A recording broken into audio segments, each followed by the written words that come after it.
Évangile de Jésus-Christ selon saint Matthieu, chapitre 14, versets 22 à 33.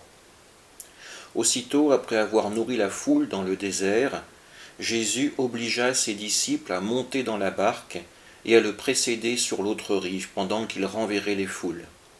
Quand il les eut renvoyés, il se rendit dans la montagne, à l'écart pour prier.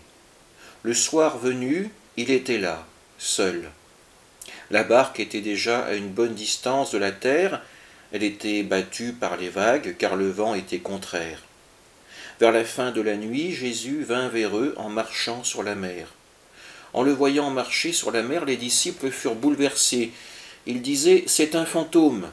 et la peur leur fit pousser des cris. Mais aussitôt, Jésus leur parla. « Confiance, c'est moi, n'ayez pas peur. » Pierre prit alors la parole. « Seigneur, si c'est bien toi, ordonne-moi de venir vers toi sur l'eau. » Jésus lui dit « Viens !» Pierre descendit de la barque et marcha sur les eaux pour aller vers Jésus. Mais voyant qu'il y avait du vent, il eut peur, et comme il commençait à enfoncer, il cria « Seigneur, sauve-moi !»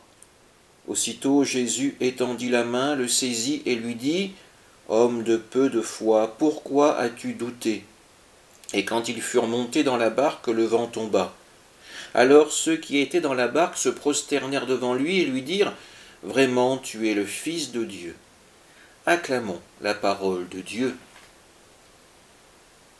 Les disciples ont été renvoyés par Jésus après que celui-ci ait accompli la multiplication des pains. Jésus veut rester un instant seul, seul pour prier, seul pour se retrouver avec son Père. Les disciples sont donc priés de prendre leur barque pour précéder Jésus.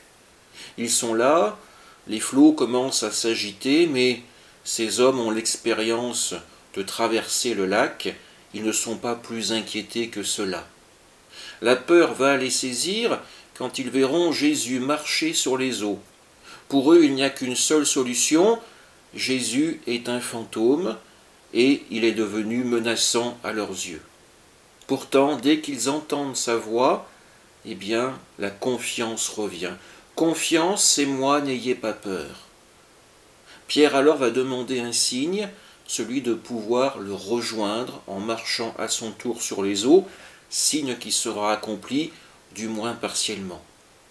Tant que Pierre garde les yeux fixés sur Jésus, il est capable, avec l'aide du Christ, de réaliser ce miracle.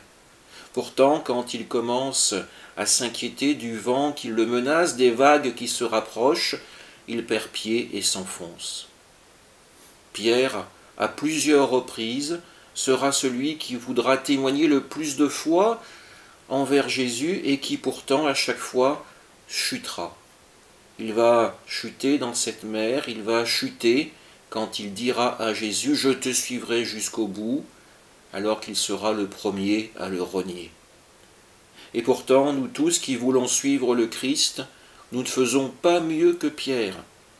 Tous dans notre vie, nous avons ces petites lâchetés qui convient à dire « Non, je ne crois pas, non, Jésus n'est pas important pour moi, non, je ne suis pas croyant, je rentre dans le moule d'aujourd'hui, je pense comme 2020 m'ordonne de penser. » Être croyant, eh bien, c'est garder le plus possible les yeux fixés sur le Christ. Être croyant, c'est avoir confiance en lui, le Fils de Dieu qui vient nous sauver. Alors demandons à Jésus pardon pour nos lâchetés du quotidien et demandons-lui, comme pour Pierre, de nous tendre la main, de nous aider à marcher à ses côtés. Amen.